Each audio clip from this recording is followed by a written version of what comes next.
So, ito yung mga nilipat ko na astropike boom. And yeah, pinaarawan ko na sila. Titingnan ko kung malambot. Ayan. So, sa repotting ng astro, makikita nyo yung mga bato is kulang pa. So, ang naisip ko kasi pag diniligan, tsaka natin iayos yung mga bato nila. So, magmamayos ako ng soil. Dito sila nilagay sa lilim. Ayan. So, mayos lang natin.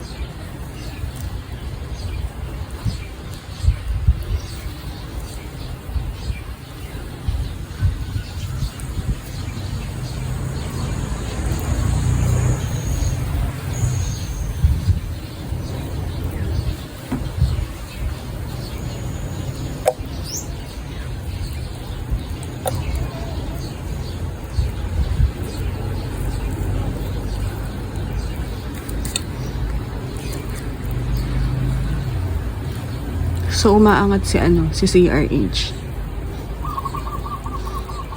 Kulay itim. Ayan.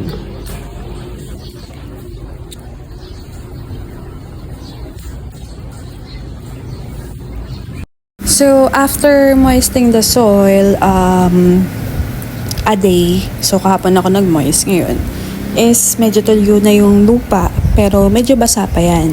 Ang gagawin ko is ngayon ako ulit magre-re-add ng bato.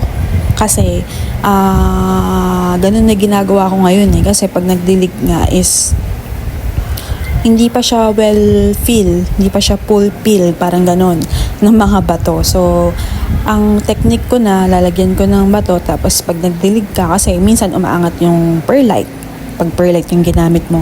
Tapos ngayon, si CRH yung lumutang. So, ayun, kaya ang ginawa ko, nag-re-add ako after ko mag-moist, tas medyo slightly basa pa siya. So, pag hinawakan niyo yung soil is medyo tumigas siya. Parang ganun. So, sana nagigets niyo yung ibig kong sabihin. Basta intindihin niyo na lang sinasabi ko. So, ganun na ang technique na ginagawa ko ngayon. So, yan. So, maglalagay lang ulit ako ng Masato soil, which is one of my favorite soil. Kasi, maganda siya. Even yung kanuma, maganda din siya. Lalo na sa mga succulent, talagang dikit na dikit ang mga ugat nila dun sa kanuma. So, maganda din yung kanuma sa succulent. Kahit naman dito maganda. Yun nga lang kasi, mas gusto ko yung Masato kasi mabigat siya. Hindi siya basta-basta natitibag pag nagdilig. So, ayun. Pag nagrepat ako, sayang ulit yung bato nito. Yun ang nakakainis. Kaya nag-i-strain na ako ng mga bato eh. Pagka magre-repat ako ng ganyan. Kasi sayang yung bato. Sayang yung Masato. So, continuous lang. Lagay lang. Re-edit lang ako ng mga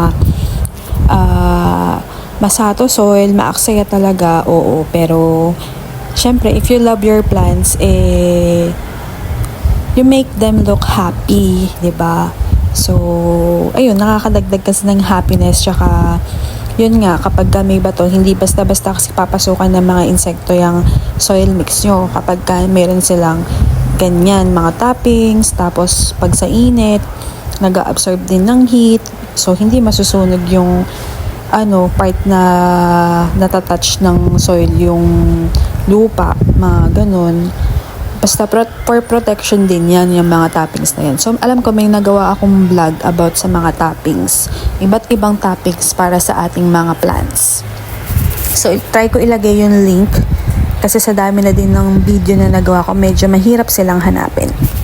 So, dagdag kaalaman, ang Masato soil po is from Korea. So, ginagamit siya sa mga succulent, sa pagpapalaki ng mga succulent. And alam nyo ba na itong Masato soil, binabalanse nyo yung pH ng soil mix nyo. And pag minix nyo yung Masato soil sa soil mix nyo, mas mabilis yung pagka-develop ng roots. Totoo naman din yun. And visual indicator din na kung kailan mo ulit didiligan yung inyong mga plants. Kahit diba naman yung Akadama, Kiryu, Kanuma, ganun din naman. Kaya lang kasi pagka mahangin din, syempre nasisip-sip nila yung hangin dun sa bato mo eh. Kaya akala mo, dry siya. Pero ayun, observe nyo pa rin yung plants nyo bago kayo magdilig, lalo na ngayon tag-init. So, yun lang. And thank you for watching at Everything Nice at Mitch Succulent Love. I hope nag-enjoy kayo sa ating maikling vlog today. So, ingat ang lahat. See you again for another beautiful vlog tomorrow.